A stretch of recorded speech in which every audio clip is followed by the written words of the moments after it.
ओम अज्ञानतिमिरान्धस्य ज्ञानाञ्जनशलाकया चक्षुरुन्मिलितमेन तस्मै श्रीगुरुवे नमः। श्रीचैतन्यमनोभीष्टं स्थापितं येन भूतले स्वयं रूपकदां मह्यं ददाति स्वपदान्तिकं। नारायणं नमस्कृत्यं नरं चैव नरोत्तमं देवीं सरस्वतीं व्यासं ततो जयमुदीरये। शृणुतां स्वकथा कृष्ण पुण्यश्रवणकीर्तनं हृदयन्तस्तु हि भद्राणि विध्नोति स्वसतां नष्टप्रायेषु भद्रेषु नित्यं भागवतसेवया भगवती उत्तम श्लोके भक्तिर्भवति नैष्टिकी। तदा रजस्तमो भाव काम लोभादय चेत एते निरावृतं स्थितस्ते प्रसिद्धति। एवं प्रसन्न मनसो भगवद्भक्ति योगतः भगवत तत्व विज्ञानम् प्रसन्नस्य जायते। विद्यन्ते हृदयं ग्रन्थि छिन्नन्ते सर्वसंशयं क्षीयन्ते चास्य कर्माणि दृष्ट्वा एवात्मनीश्वरे। मुखं करोति वाचालं पङ्गुं लङ्घयते गिरिं यत्कृपातमहं वन्दे परमानन्दमाधवम्। प्रह्लाद नारद पराशर पुण्डरीकं व्यासम् अम्बरीशं सौनकं रूपांग अर्जुन वसिष्ठं कृष्णाजिनं पुण्यानि नामानि परं भागवत स्मरामि। जन्मागस्य यतो अन्यतो विद्येश्वरात् तेने ब्रह्म हृदय आदि कवये मोहन्ति यदु सूर्यो तेजो वारिदा यथा विन्मयो यत्रं त्रिशर्मुखं दुहानो स्वेन सदा निरस्तुकोकं सत्यं परं धीमहि। धर्म पूजितो कैतप्यो नत्रो परमो निर्मत्सरणं पुटां द्वितीयं वास्तवमत्वस्तु स्यूतं तापत्रय उन्मूलनं श्रीमद्भागवतम् आख्यानं प्रत्यक्षं कृष्णैः मुक्तार्थं भवसागरे सच्चिदानंद रूपाय विशुद्धोत्पत्ति हेतवे तापत्रय विनाशाय श्रीकृष्णाय नमः। संसार सागरे मग्नं दीनं मा करुणानिधि कर्म ग्राह कृतांगम मामुद्द भवाड्वाद मनोरथो मदीयं सफलं सर्वतातिं निर्विघ्नेनैव कर्तव्यं दासोऽहं तं केशवं सुखरूपं प्रबोधज्ञं सर्वशास्त्रं विशारदम्। एतत् कथा प्रकाशेन मद्ज्ञानाविनाशय भवे भवे यथा भक्ति पादयोस्तव जायते तथा गुरुश्रीदेश्वनाथस्तु नोयतं प्रभु नाम संकीर्तनं यस्य सर्वपापप्रणाशनं प्रणामो दुःखशमनं तं नमामि हरिपरम्। आराध्यो भगवान् ब्रजेश तनयो तद्धाम वृंदावनम रम्या काचित् उपासना ब्रजवधु वर्गेण या कल्पिता। श्रीमद्भागवतं प्रमाण अमलं प्रेमो कुमार्थो महान् श्री चैतन्य महाप्रभु अद्भुतम्। तत्राकरुणा पर कृष्णाय वासुदेवाय हरे परमात्मने प्रणतक्लेशनाशाय गोविन्दाय नमः। हे कृष्ण करुणा सिंधु दीनबंधु जगतपतये गोपेश गोपिका कांत राधा कांत नमस्ते। तप्त कांचन गौरांगे श्री राधे वृंदावनेश्वरी वृषभानुसुते देवी प्रणमामि हरिप्रिये। वाञ्छाकल्पतरुभ्यश्च कृपासिन्धुभ्यो च जय श्री कृष्ण चैतन्य प्रभु नित्यानंद श्री अद्वैत गदाधर श्रीवासादि श्री गौर भक्तवृंद। हरे कृष्णा कृष्ण कृष्णा हरे हरे हरे राम राम राम हरे हरे। इसमें आज स्कंद संख्या 3 से पढ़ना है हम लोग को, अध्याय संख्या 20। इसमें मैत्रेय विदुर संवाद, मैत्रेय ऋषि विदुर से क्या बातचीत करते हैं उसके बारे में हम लोग सुनेंगे। ठीक है ना। जब दो वैष्णव मिलते हैं, खासकर जो महाभागवत होते हैं, तो उनके बीच में आध्यात्मिक चर्चाएं होती हैं, भगवान के सब्जेक्ट पर बातचीत होता है। हमें भी इन आचार्यों से यही सीखना है। जो ये महाजन है सारे, इन महाजनों से यही सीखना है कि जब दो व्यक्ति आध्यात्मिक जीवन में बढ़े चढ़े हों, या जब दो वक्त आपस में मिले तो क्या करना चाहिए, आध्यात्मिक सब्जेक्ट पर चर्चाएं करनी चाहिए। मैत्री मुनि जो है विदुर से मिलते हैं, तो क्या बातचीत होती है उसके विषय में हम लोग श्रीमद् भागवतम के तीसरे स्कंद से 20वें अध्याय से सुनने का प्रयास करें।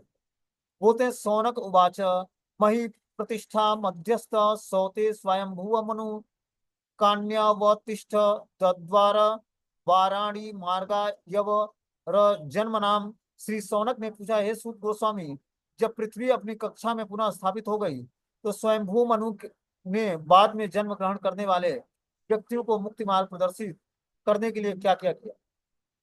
क्या बोलते हैं कि हे सूत गोस्वामी, सौनक ऋषि पूछते हैं सूत गोस्वामी से। ये कथा जो है नैमिषारण्य में है। सर्वप्रथम ये कथा जो है परीक्षित महाराज को सुखदेव गोस्वामी सुनाते हैं। उसी सभा में सूत गोस्वामी होते हैं। वही कथा जो सूत गोस्वामी अपने गुरु सुखदेव गोस्वामी से जो सुना था, उसी को आगे अपने सौनक आदि ऋषियों को 88,000 ऋषियों को जो है नैमिषारण्य में वो कथा सुना रहा है। तो उसी कथा को जो हम लोग, जो सूत गोस्वामी ने सौनक आदि ऋषियों को, 88,000 ऋषियों को नैमिषारण्य में जो कथा सुनाई थी, उसी कथा का जो है वर्णन श्रीमद् भागवतम के तीसरे स्कंद में दिया हुआ है। बता रहे कि जब पृथ्वी अपनी कक्षा में पुनः स्थापित हो गई तो स्वयंभू मनु का राज्य था उस समय।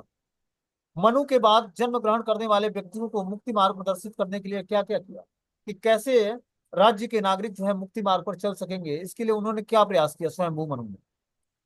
ये क्वेश्चन है सौनक ऋषि का सूत गोस्वामी जी से। जब हम क्वेश्चन समझेंगे तभी हम जवाब सुन पाएंगे और समझ पाएंगे। श्रीमद् भागवतम के स्टडी बुक है, इसमें क्वेश्चंस है। परीक्षित महाराज क्वेश्चन पूछते हैं, सुखदेव गोस्वामी जवाब देते हैं। सौनक आदि ऋषि 88,000 ऋषि क्वेश्चन पूछते हैं, सूत गोस्वामी उसका जवाब देते हैं। युधिष्ठिर महाराज क्वेश्चन पूछते हैं, नारद मुनि उसका जवाब देते हैं। इस तरह से एक भक्त भगवान से अपने गुरु से क्वेश्चन पूछता है और गुरु उसका जवाब देता है। तो ये श्रीमद् भागवतम भी क्वेश्चन आंसर का सब्जेक्ट। जब हम क्वेश्चन समझेंगे तभी हम उसका जवाब समझ पाएंगे। तो यहाँ पर जो है सूत गोस्वामी से सौनक आदि ऋषि पूछते हैं कि जब पृथ्वी अपनी कक्षा में स्थापित हो गई, क्या किया? हिरण्याक्ष जो है पृथ्वी को लेकर गर्भोदक सागर में ले जाकर गर्भोदक सागर के निचले तल पर छिपा देता है। तो भगवान बराह देव प्रकट होते हैं शुकर अवतार लेकर, और बराह शरीर में भगवान जो है, बहुत ही सुंदर शरीर था भगवान का। सुअर का अवतार था, सुअर शरीर था, लेकिन बहुत ही चमकदार सफेद कलर का था, और बहुत ही विशाल सुकर थे, ऐसा नहीं कोई छोटे मोटे नहीं थे। और इस तरह से विशाल शरीर के द्वारा जो है जल में गोते लगाना शुरू किया, और जाकर उसने क्या किया था, रसातल में ले जाकर पृथ्वी को छिपा दिया था। कारणाणु समुद्र के जल में सबसे निचले तल में ले जाकर पृथ्वी को छिपा दिया। तो भगवान बराह देव, क्योंकि बराह का अवतार भगवान ने इसीलिए लिया कि सूकर जल में जो है तैर सकता है और अंदर गोते लगा सकता है, इसलिए भगवान ने सूकर शरीर धारण किया। ये सब पिता सूकर रूपा, जय जगदीश हरे। सूकर रूप भगवान धारण करके और जल में गोते लगाकर अपने उस सुअर का जो है जो नथुना होता है उस पर वो था, सिंह था, उस पर भगवान ने पृथ्वी को धारण किया और ले आकर फिर जो है उस जल पर स्थापित किया। पृथ्वी जो है जल पर तैर रहा है, समझ लो बात को। जमीन के नीचे जल भरा हुआ है, उसी पर पृथ्वी स्थापित है। इसीलिए जब हम इसमें बोरिंग करते हैं तो पानी निकलता है इसमें से, क्योंकि जमीन के नीचे जो है जल है, जल पर ही पृथ्वी स्थापित है। तो शुकर भगवान ने क्या किया, बराह रूप जब धारण किया भगवान ने, तो बराह रूप में पृथ्वी को ले आकर फिर से जो है जल पर स्थापित किया। वही पूछ रहे हैं यहाँ पर कि जब पृथ्वी अपनी कक्षा में पुनः स्थापित हो गई तो स्वयंभू मनु के बाद जन्म ग्रहण करने वाले व्यक्तियों ने मुक्ति मार्ग प्रदर्शित करने के लिए क्या किया? बोलते हैं भगवान का अवतार स्वयंभू मनु के काल में हुआ, जबकि वर्तमान युग वैवस्वत मनु का काल है। इससे पहले स्वयंभू मनु का काल था, और अभी जो मनवंतर चल रहा है ये वर्तमान मनवंतर जो है वैवस्वत मनु कहलाता है। वैवस्वत मनु का युग है। प्रत्येक मनु का काल 4 युगों के चक्र के 72 गुने काल तक होता है। एक मनु जो है चतुर्युग 72 गुना काल तक होता है, मतलब 72 बार जब चतुर्युग बीत जाता है तब एक मनु मनु का कार्यकाल समाप्त होता है। 72 बार सतयुग, त्रेता युग, द्वापर युग, कलयुग, इस तरह जब 72 बार आएगा और समाप्त हो जाएगा तब एक जो है एक मनु का शासन समाप्त होता है। तो उस समय स्वयंभू मनु थे, जब भगवान बराह अवतार प्रकट हुए थे। और अभी जो है वैवस्वत मनु काल चल रहा है। प्रत्येक मनु का काल चक्र युगों के चक्र के हिसाब से 72 गुने काल तक रहता है, और प्रत्येक चक्र 42,20,000 सौर वर्षों के तुल्य होता है। अतः एक मनु का राज्य 42,20,000 गुणे 72 सौर वर्षों तक हो रहता है। प्रत्येक मनु के काल में अनेक प्रकार के परिवर्तन होते हैं, और ब्रह्मा के एक दिन में ऐसे 14 मनु होते हैं। ब्रह्मा के जो एक दिन होता है उसमें इस तरह के 14 मनु होते हैं। मतलब ब्रह्मा जी का एक दिन 72 चतुर्युग मल्टीप्लाई बाई 14, इतना लंबे समय होता है। इतना दिन ब्रह्मा जी का एक दिन होता है। इस पृथ्वी का 72 मल्टीप्लाई बाई 14, इतना जो है चतुर्युग ब्रह्मा जी का एक दिन होता है। 4 अरब 32 साल।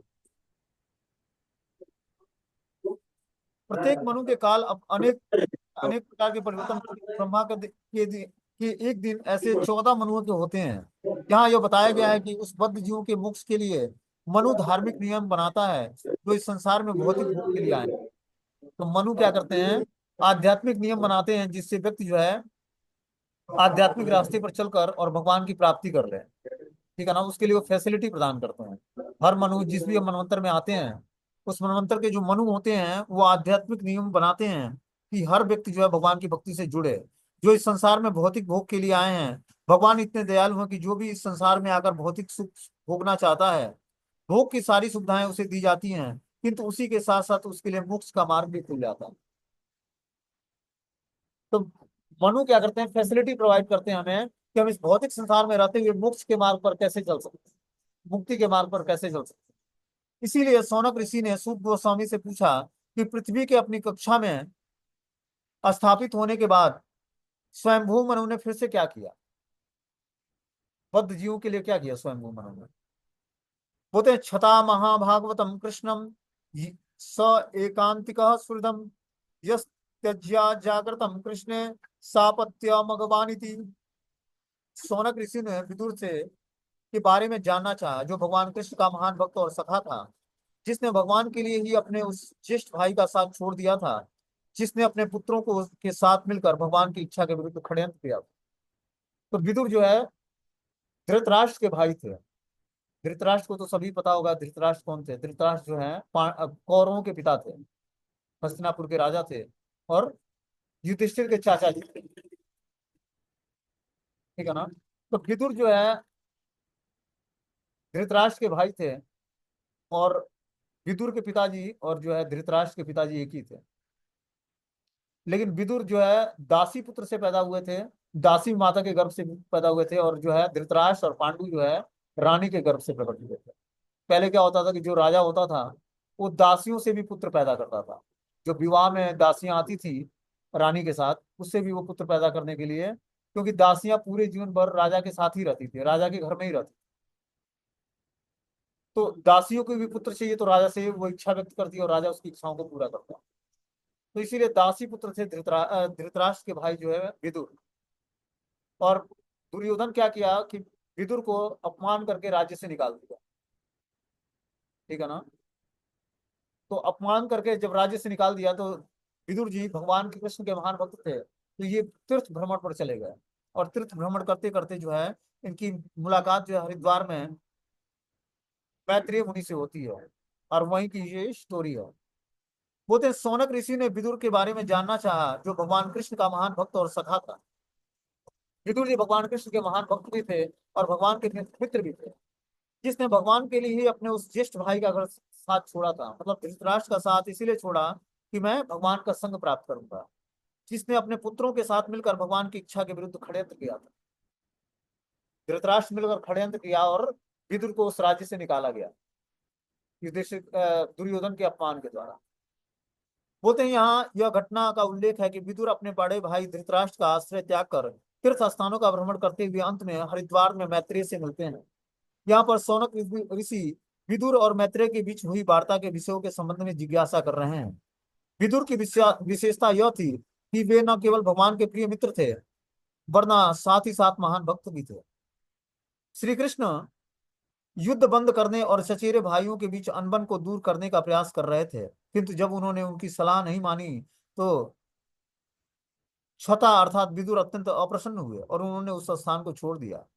भक्त के रूप में विदुर ने ऐसा उदाहरण प्रस्तुत किया, जहां कहीं भी श्री कृष्ण का आदर न हो, वह स्थान मनुष्यों के रहने योग्य नहीं है।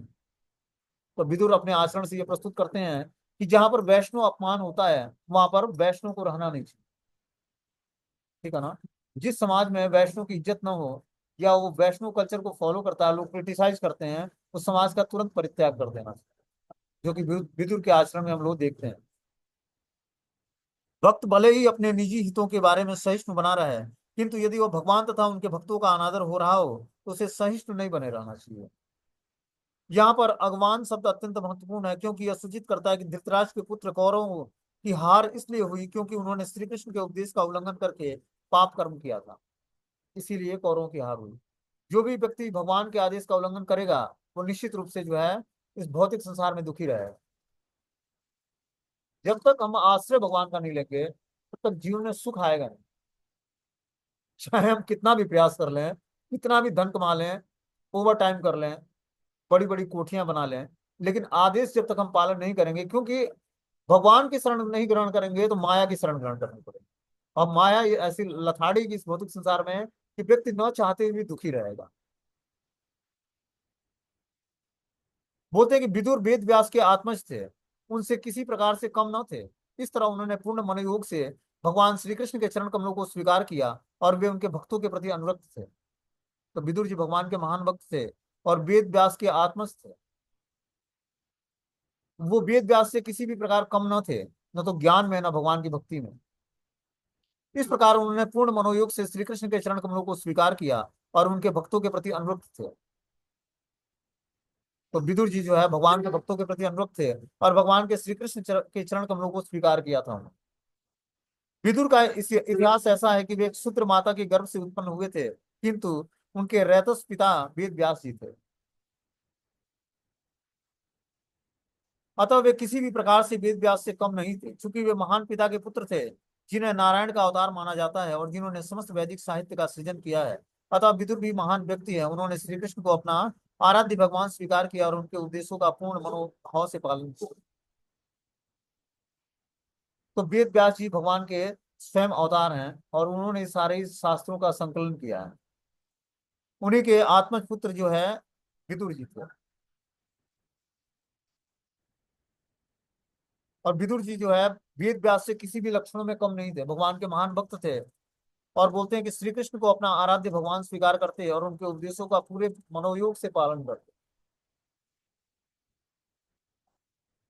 तीर्थ स्थानों की यात्रा करते हुए विदुर सारी विषय वासनाओं से शुद्ध हो गए। अंत में वे हरिद्वार पहुंचे, जहां आत्मज्ञान के ज्ञाता एक महर्षि से उनकी भेंट हुई, जिससे उन्होंने कुछ प्रश्न किए। अतः शौनक ऋषि ने पूछा कि मैत्रेय से विदुर ने और क्या क्या पूछा।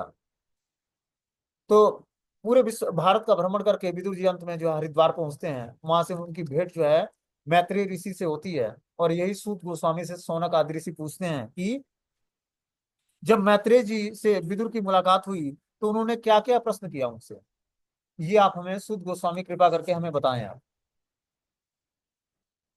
बोलते हैं कि यहाँ पर गिरजास तीर्थ शिवाया शिवया शब्द विदुर के लिए प्रयुक्त हुआ है, जो तीर्थ स्थानों की यात्रा करने के कारण समस्त कलमशियों से पूरी तरह पवित्र हो चुके थे। भारत में सैकड़ों पवित्र तीर्थ स्थान है, जिसमें से प्रयाग, हरिद्वार, वृंदावन, रामेश्वरम प्रमुख। राजनीति तथा कूटनीति से भरे हुए अपने घर को त्याग करके विदुर समस्त तीर्थ स्थानों की यात्रा करके पवित्र होना चाहते थे।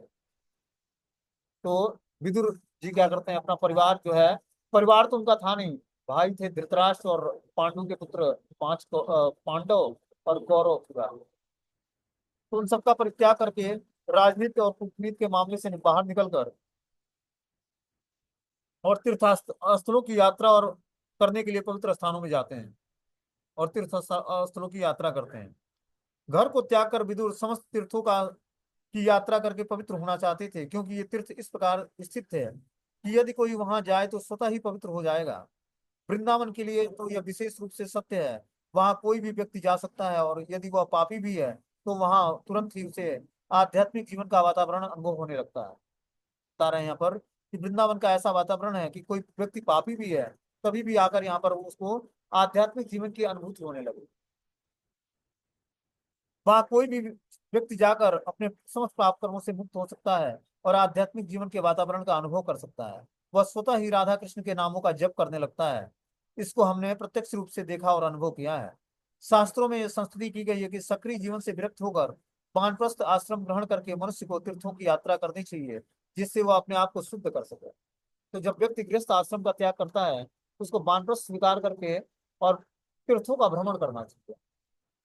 तब जाकर वो अपने समस्त पाप कर्मों से छूट पाएगा और समस्त आसक्तियों से, समस्त आसक्तियों का मतलब है कि हम देखो, मान लो कि कोई व्यक्ति वानप्रस्थ ले भी लेता है, ठीक है ना, वृंदावन या मथुरा जैसे तीर्थ स्थानों में आकर वास भी करता है, धाम में या मायापुर धाम में वास करता है। लेकिन क्या है कि इतनी जल्दी चेतना पवित्र नहीं होती,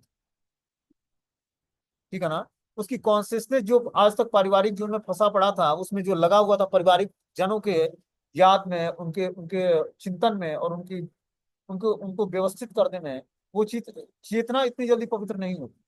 उसको पवित्र करने के लिए व्यक्ति को जो है तीर्थ स्थलों में भ्रमण करना होगा, तब जाकर उसकी चेतना पवित्र होगी। और वहां के महान साधुओं का संग करना पड़ेगा, तब जाकर उसकी चेतना धीरे धीरे पवित्र होगी और तब जाकर वो स्थिर एक जगह निवास करके भजन कर पाएगा। पहले उसको अलग अलग तीर्थों का भ्रमण करके अपने को पवित्र करे और फिर जाकर एक जगह निवास करके जो है वहां पर वो अपनी पूरे टाइम को जो है भगवान की भक्ति में लगाए, तब जाकर वो पारिवारिक जीवन से निवृत्त हो पाएगा और अपनी पारिवारिक सोच से मुक्त हो पाएगा। नहीं तो पता लगे धाम में निवास करता है और चिंता घर की लगी हुई है कि घर पे क्या हो रहा है, तो ऐसा व्यक्ति जो है धाम में रहते हुए भी धाम में नहीं। आगे बता रहे हैं कि शास्त्रों में यह संस्कृति की गई है कि सक्रिय जीवन से विरक्त होकर वानप्रस्थ आश्रम ग्रहण करके मनुष्यों को तीर्थों की यात्रा करनी चाहिए, जिससे वो अपने आप को शुद्ध कर सके। विदुर ने अपने इस कर्तव्य को भली बात निभाया और अंत में वो कुशा कुशावर्त अर्थात हरिद्वार पहुंचे, जहां मैत्री मुनि रह रहे थे। दूसरी महत्वपूर्ण बात यह है कि मनुष्य को तीर्थों की यात्रा करके स्नान करने के लिए नहीं करनी चाहिए, वरना वहां पहुंचकर मैत्री जैसे परम ऋषियों की खोज करनी चाहिए और उनसे शिक्षा ग्रहण करनी चाहिए। धाम या तीर्थों की यात्रा बस स्नान करने के लिए नहीं करनी चाहिए। धाम और तीर्थों की यात्रा वहां पर जो ऋषि महात्मा हैं उनका दर्शन, उनसे कथाओं का श्रवण करने के लिए करना चाहिए। बोलते हैं वैष्णव संप्रदाय के महान आचार्य नरोत्तम दास ठाकुर ने फिलहाल इस युग में ऐसे तीर्थ स्थानों की यात्रा की मनाही की है, क्योंकि समय इतना बदल चुका है कि इन स्थानों में वर्तमान निवासियों का आचरण देखकर निष्ठावान व्यक्ति कुछ दूसरी ही धारणा बना लेगा। जैसे हम वृंदावन धाम में आते हैं या अलग अलग धामों में हम जाते हैं, तो वहाँ के जो व्यक्ति होते हैं देखते हैं कि हम लोग सिगरेट पी रहे हैं या बीड़ी फूक रहे हैं, ठीक है ना, और रोड पे पड़े हुए हैं, जो मिल रहा है खा ले रहे हैं, भिक्षा मांग रहे हैं। तो लगता लगता होगा कि ये धाम का कैसा जीवन है भाई, धाम में ऐसे कैसे लोग पाए जाए जो रोड के किनारे पड़े हैं बीड़ी पी रहे हैं, कपड़ा काला है, लग रहा है कि कितने दिन हो गए नहाए हुए। तो बोल रहे हैं कि जो है इस धारणाओं से हमें धाम को नहीं भागना, अपने हमने अपने धारणाओं को पवित्र करके ही धाम में निवास करना है। उन्होंने स्तुति की है कि ऐसे स्थानों में न जाकर मनुष्य को चाहिए कि अपने मन को गोविंद में केंद्रित करे, इससे उसे लाभ होगा। जो धाम में जाकर अलग अलग लोगों के अंदर कमी देखता है या धाम के अंदर कमी देखती है, सेवा भाव से नहीं जाता है, तो उसको जहाँ निवास करता है वहीं उसको निवास करके और अपने मन को गोविंद में केंद्रित करना चाहिए, इससे उसे लाभ होगा। दरअसल किसी स्थान में रहकर अपने मन को गोविंद में रमाना आध्यात्मिकता में अत्यंत प्रगति कर चुके पुरुषों का काम है। यह सामान्य पुरुषों के बस की बात नहीं है। सामान्य पुरुष तो अब भी प्रयाग, मथुरा, वृंदावन और हरिद्वार जैसे पवित्र स्थानों की यात्रा से लाभ उठा सकते हैं। तो बोलते हैं कि जो व्यक्ति अभी जिसका चेतना पवित्र नहीं है उसको क्या करना चाहिए, अपनी चेतना को भगवान में लगानी चाहिए और गोविंद में ही अपनी चेतना को स्थिर करके और जो है भगवान की भक्ति में अपने मन को केंद्रित करना चाहिए, तब जाकर मन पवित्र होगा। और जाकर तब जाकर जब मन पवित्र हो जाए तब जाकर हमें धाम की यात्रा करनी चाहिए या धाम में जाना चाहिए। मनुष्य को समस्त कलमस्यों से मुक्त होने के लिए के साथ ही साथ कृष्ण विज्ञान को जानने वाले व्यक्ति की खोज करनी चाहिए, जो कृष्ण के विज्ञान को जानता है। ऐसे व्यक्ति की खोज करके उनसे कृष्ण के विज्ञान को समझना चाहिए। कृष्ण निष्ठावान व्यक्ति की सहायता करते हैं, जैसा चैतन्य चरितामृत में कहा गया है, गुरु कृष्ण कृष्ण प्रसादे पाए भक्ति लता भी।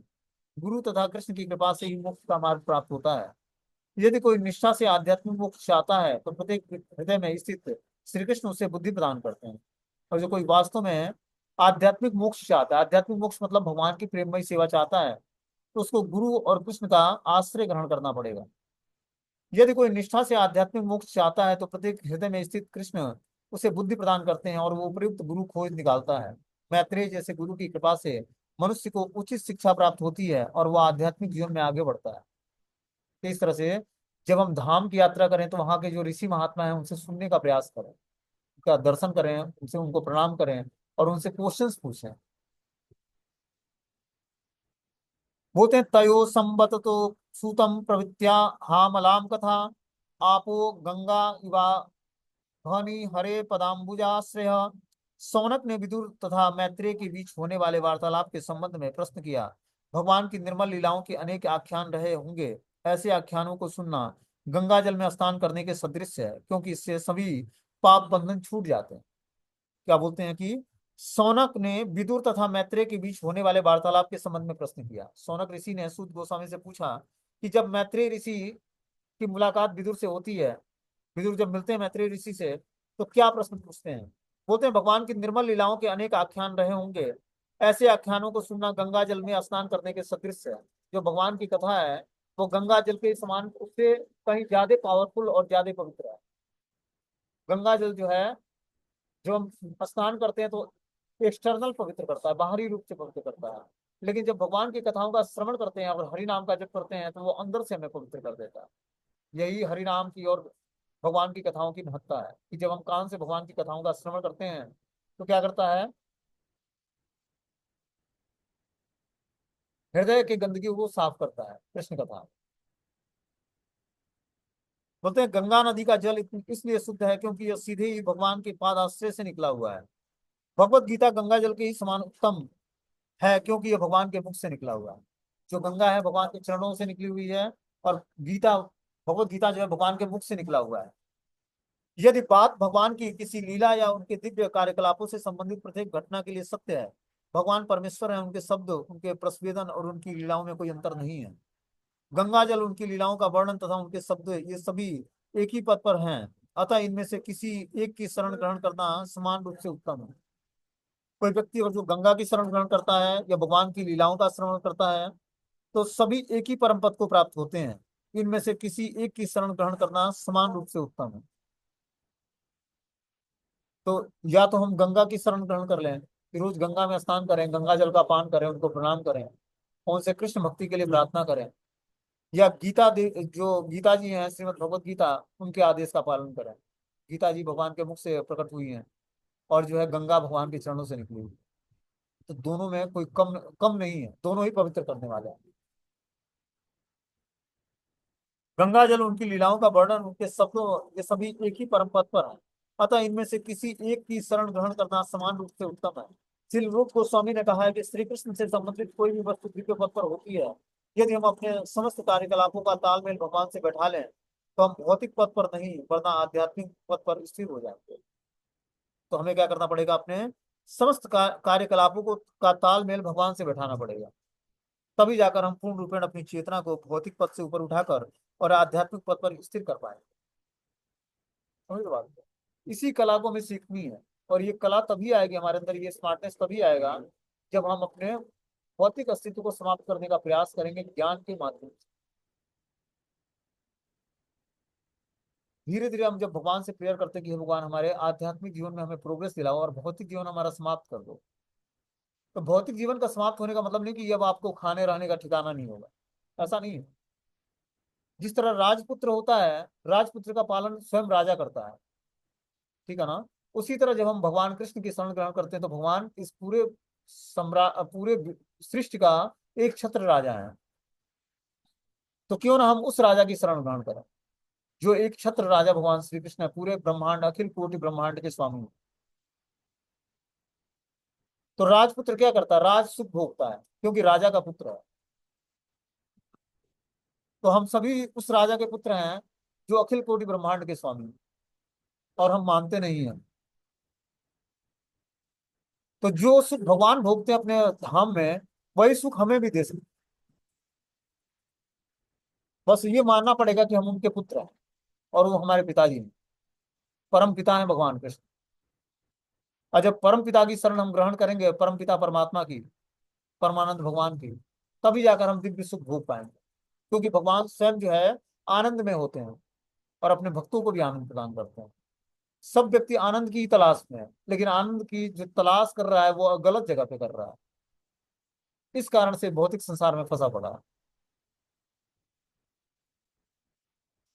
भौतिक संसार में फंसे रहने का मतलब है कि हम भौतिक संसार में रहते हुए भी भौतिक संसार में होंगे नहीं, आध्यात्मिक संसार में होंगे। क्या? अपनी चेतना को एब्सोल्यूट प्लेटफॉर्म पर स्थित करना पड़ेगा, भगवान की भक्ति में स्थिर करना पड़ेगा, तब जाकर हम इस भौतिक संसार में रहते हुए भी किसी भी चीज से, व्यक्ति, वस्तु, स्थान से आकर्षित नहीं होते। बोलते हैं कि तान कीर्तयम भद्रम ते कीर्त जो दार कर्मणम रसज्ञम को नु तृप्त एतम हरिलीलामृत जीवनम। हे सुत गोस्वामी, आपका मंगल हो, कृपया करके भगवान के कार्यों को कह सुनाइए, क्योंकि वे उदार और स्तुति के योग्य हैं। ऐसा कौन भक्त है जो भगवान की अमृतमय लीलाओं को सुनकर तृप्त हो जाए? अब यहाँ पर जो है सूत गोस्वामी से सौनक आदि की प्रार्थना करते हैं कि आपका मंगल हो सूत गोस्वामी, कृपया करके भगवान के कार्यकलापों को कह सुनाइए, क्योंकि वे उदार और स्तुति के योग्य हैं। भगवान ही उदार चरित्र वाले हैं, और स्तुति के योग्य वही हैं। ऐसा कौन भक्त होगा जो भगवान की अमृतमय लीलाओं को सुनकर तृप्त न हो? ऐसा कौन होगा इस भौतिक संसार में जो भगवान कृष्ण की भक्ति करते हुए और इस अमृतमय लीलाओं को सुनकर तृप्त न हो? जब हम धीरे धीरे भक्ति करने का प्रयास करते हैं, तो अमृतमय लीलाओं को सुनने की इच्छा जागृत होती है। भगवान की जो रसमयी लीलाएं हैं, उस लीलाओं को सुनने की इच्छा जागृत होती है। बोलते हैं भगवान की लीलाओं का आख्यान भक्तों द्वारा अत्यंत आदर पूर्वक सुना जाना चाहिए, क्योंकि ये लीलाएं सदैव दिव्य पथ पर घटित होती हैं। जो वास्तव में दिव्य धरातल पर स्थित है, वो भगवान की लीलाओं की कथा सुनते हुए कभी नहीं आघाता है। तो जब हम दिव्य धरातल पर को प्राप्त कर लेंगे, तो हम भगवान के नाम रूप गुण लीलाओं के ध्यान में और चिंतन में और श्रवण में हमारी ऐसी चेष्ट जागृत हो जाएगी कि हम इसके बिना रह नहीं पाएंगे। जैसे एक नशेड़ी व्यक्ति होता है, वो नशा के बिना नहीं रह सकता है। जैसे मान लो कि हम लोग चाय पीते थे कभी, तो चाय का ऐसा ऐसा नशा था कि और ये चाय ना मिले तो उस दिन सर दर्द कर, कितने लोग सर दर्द करने लगता है। तो भक्ति में जीवन में आकर ये सब नशा के पदार्थ छूट गए। नहीं तो पहले हर व्यक्ति चाय पीता था, और चाय के बिना रहना ही मुश्किल था। तो एक नशा था उसका, और उसके बिना जीना मुश्किल हो जाता है। उसी तरह जो व्यक्ति भगवान की लीलाओं का आख्यान भक्तों द्वारा अत्यंत आदर पूर्वक सुनता है, वो लीलाएं सदैव दिव्य पथ पर घटित होती हैं, जो वास्तव में दिव्य धरातल पर स्थित है। वो भगवान की लीलाओं को कथा के सुनने में कभी अघाता नहीं, उसको उसको तृप्ति का अनुभव नहीं होता है। उसको लगता है कि मुझे और भगवान की कथाओं को सुनना है। उदाहरणार्थ, यदि कोई सिद्ध पुरुष भगवत गीता पढ़ता है, तो वो कभी तृप्त नहीं होता है। भगवत गीता तथा श्रीमद् भागवतम की कथाओं को हजार हजार बार पढ़ लेने पर भी भक्तों को उसकी नई नई बातों में निश्चित रूप से आनंद प्राप्त होता है। जैसे मान लो कि हम लोग इतिहास पढ़ते हैं, हिस्ट्री, उसमें मान लो कि अकबर बिरबल या किस किस पात्र की कहानियां होती हैं, ठीक है ना। तो उस कहानियों को हम लोग एक बार, दो बार, तीन बार पढ़ सकते हैं, लेकिन उससे इच्छा तृप्त हो जाएगी हमारी, मतलब उब जाएंगे हम कि एक ही स्टोरी क्या रोज रोज पढ़ना है। लेकिन भगवान का हम जो श्रीमद् भागवतम और भगवत गीता के माध्यम से जो ज्ञान सीखते सुनते समझते हैं, वो हर समय नया लगता है। ऐसा क्यों है? क्योंकि भगवान का जो ज्ञान है, वो परम सत्य का ज्ञान है। वो काल्पनिक ज्ञान नहीं है, या भौतिकतावादी ज्ञान नहीं है। वो क्या है? बिल्कुल एक एब्सोल्यूट प्लेटफॉर्म पर, सत्यता के प्लेटफॉर्म पर है। इसलिए उसको जितना भी, जितनी बार हम सुनते हैं, उतना ही हमको नया नया रियलाइजेशन होता है, और नया उत्साह बढ़ता है, भक्ति करने का नया उत्साह मिलता है। और वो कभी तृप्त नहीं होता है। भगवत गीता तथा श्रीमद् भागवतम की कथाओं को हजार हजार बार पढ़ लेने पर भी भक्तों को उनकी नई नई बातों में निश्चित रूप से आनंद प्राप्ति होती है। तो जितनी बार जब व्यक्ति भक्त जो है भगवान कृष्ण की कथाओं का श्रवण करता है, उतना ही बार उसको जो है नव नए नए रसों की प्राप्ति होती है, जैसे जैसे उसका शुद्धिकरण होता जाता है।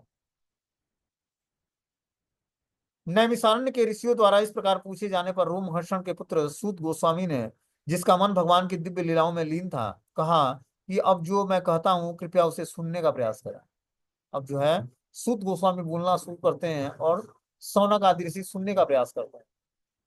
बोलते हैं, हरे धृत क्रूड तनो स्वमाया निशम्यम गौरुध्वरणम रसातलाम लीला हिरणाक्ष वज्ञाहतम संजात हर्षो मुनिमा भारतम। सूत गोस्वामी ने कहा कि भरत के वंशज विदुर भगवान की कथा सुनकर परम प्रफुल्लित हुए, क्योंकि भगवान ने अपनी दिव्य शक्ति से सूकर का रूप धारण करके पृथ्वी को समुद्र के गर्भ से खेल खेल में ऊपर लाकर और हिरणाक्ष को उदासीन भाव से मारने का कार्य किया। और फिर विदुर मैत्रेय से इस प्रकार बोले। तो हम लोगों ने जैसी स्टोरी सुनी कि जो है भरत के वंशज विदुर भगवान की कथा सुनकर बहुत ही प्रफुल्लित हुए, क्योंकि भगवान ने अपनी दैवी शक्ति को से सूकर रूप धारण किया था, और पृथ्वी को समुद्र के गर्भ से खेल खेल में ऊपर ले आकर और जल पर प्रतिष्ठित किया था। हिरणाक्ष को उदासीन भाव से मारने का कार्य भी भगवान ने संपन्न किया। फिर विदुर ने इस प्रकार बोला। अब विदुर जी क्या बोलते हैं? बोलते हैं, यहाँ पर कहा गया कि भगवान ने अपनी शक्ति से सूकर रूप धारण किया। उनका यह रूप वास्तव में बद्ध जीव का रूप नहीं है। बद्ध जीव को भौतिक नियमों के श्रेष्ठ नियंता के आदेश से विशेष देह धारण करनी होती है, किंतु यहाँ पर यह स्पष्ट कहा गया है कि भगवान को किसी बाह्य शक्ति से बाध्य होकर शुकर को का रूप धारण नहीं करना पड़ा। भगवान ने शुकर का रूप धारण किया। उसका पर्टिकुलर एक उद्देश्य था, धरती को जल में गोते लगाकर और धरती को ले आकर जो है जल के ऊपर स्थापित करने का। इसलिए भगवान ने शुकर का अवतार लिया, क्योंकि शुकर अवतार में वो कार्य संभव हो पाता। भगवत गीता में भी इसी तथ्य की पुष्टि हुई कि जब भगवान पृथ्वी पर उतरते हैं, तो वे अपने अंतरंग शक्ति के द्वारा कोई एक रूप धारण करते हैं। फलतः भगवान का रूप भौतिक शक्ति से कदापि निर्मित नहीं होता। तो भगवान का ये आदि बराह रूप भी कोई भौतिक शक्ति से मिश्रित नहीं था। पूर्ण रूपेण भगवान आध्यात्मिक भगवान जो है सच्चिदानंद शरीर रूप धारण करके पैदा हुआ था, भले वो सूकर ही शरीर क्यों ना था। अब इस पर आगे विदुर को बोलते हैं कि प्रजापति पति श्रेष्ठा प्रजा सर्गे प्रजापति किमारभत्य में ब्रह्मन प्रह्य व्यक्त मार्ग। विदुर ने कहा कि हे पवित्र मुनि, आप हमारी समझ में न आने वाले विषयों को भी जानते हैं, अतः मुझे यह बताएं कि जीवों के आदि जनक प्रजापतियों को उत्पन्न करने के बाद ब्रह्मा जी ने जीवों की सृष्टि के लिए क्या किया है। अब जो है विदुर महाराज क्वेश्चन पूछते हैं मैत्रेय ऋषि से कि हे पवित्र मुनि, आप हमारी समझ में न आने वाले विषयों को भी जानते हैं, कि जो विषय हमें समझ नहीं आ रहा है, वो आप गुरु के पोस्ट पर हैं तो आप जानते हैं कि क्या हमें चीजें समझ नहीं आ रही। अतः मुझे यह बताएं कि जीवों के लिए जनक प्रजापति को उत्पन्न करने के बाद ब्रह्मा ने जीव की सृष्टि के लिए क्या किया। यहाँ तात्पर्य में लिखते हैं कि यहाँ पर अव्यक्त मार्ग वित्त शब्द अत्यंत सार्थक है, जिसका अर्थ है कि जो हमारी कल्पना शक्ति से परे हैं उसे जानने वाला। अपनी कल्पना शक्ति से परे की बात जानने के लिए शिष्य परंपरा की सृष्टि श्रेणी के लिए किसी श्रेष्ठ अधिकारी से सीखना पड़ता है। क्या बोलते हैं यहाँ पर कि जो है अपनी कल्पना शक्ति से परे की बात जानने के लिए शिष्य परंपरा की श्रेणी में किसी श्रेष्ठ अधिकारी से सुनना पड़ता है। केवल उतना भी जान पाना कि हमारे पिता कौन है हमारी कल्पना से परे है, इसके लिए माता अधिकारिणी होती है। इसी प्रकार हमें कल्पना से परे प्रत्येक वस्तु की वास्तविक ज्ञाता अर्थात विशेषज्ञ से जानना चाहिए। प्रथम अव्यक्त मार्ग वित्त अर्थात विशेष ब्रह्मा है, और उस शिष्य परंपरा में दूसरे आचार्य जो है नारद मुनि है। मैत्रेय ऋषि का उसी शिष्य परंपरा से संबंध है, अतः वे भी अव्यक्त मार्गवित्त कहलाते हैं। कोई भी व्यक्ति जो प्रमाणिक शिष्य परंपरा से संबंधित है अव्यक्त मार्गवित्त है, अर्थात ऐसे महापुरुष हैं जो सामान्य बुद्धि से परे सब कुछ जानने वाले हैं। तो इस तरह से जो है बता रहे हैं कि जो है कि अपनी कल्पना शक्ति से परे की बात जानने के लिए शिष्य परंपरा की श्रेणी में किसी श्रेष्ठ अधिकारी से सीखना पड़ेगा। जो गुरु शिष्य परंपरा में है ऐसे श्रेष्ठ अधिकारी से ही हमें आध्यात्मिक ज्ञान को सुनना सीखना समझना पड़ेगा। केवल उतना ही जान पाना कि हमारा पिता कौन है हमारी कल्पना से परे है, उसके लिए माता अधिकारिणी है, कि माता ही पिता का परिचय देती है। ठीक है ना। बता रहे हैं कि प्रथम अव्यक्त मार्ग वित्त अर्थात विशेष विशेषज्ञ ब्रह्मा है, और उस शिष्य परंपरा में दूसरे आचार्य नारद मुनि है। मैत्रेय ऋषि का उसी शिष्य परंपरा से संबंध है, अतः वे भी अव्यक्त मार्गवित्त हैं। क्योंकि कोई भी व्यक्ति अपने प्रमाणिक शिष्य परंपरा से संबद्ध है अव्यक्त मार्गवित्त कहलाता है, अर्थात ऐसे महापुरुष जो समान बुद्धि से परे सब कुछ जानते हैं। तो इस तरह से जो बता रहे हैं कि जो है जो अव्यक्त मार्गवित्त होता है वो महापुरुष कहलाता है, और सामान्य बुद्धि से परे उसकी बुद्धि होती है।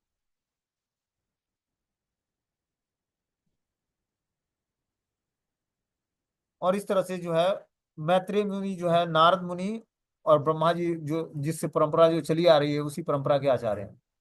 है ना। तो इनसे हमें सीखना है कि आगे विदुर को उपदेश क्या दे रहे हैं मैत्रेय ऋषि। ठीक है, तो अगले क्लास में क्या आदेश मिलता है विदुर जी को मैत्रेय ऋषि का, ये हम लोग सुनेंगे।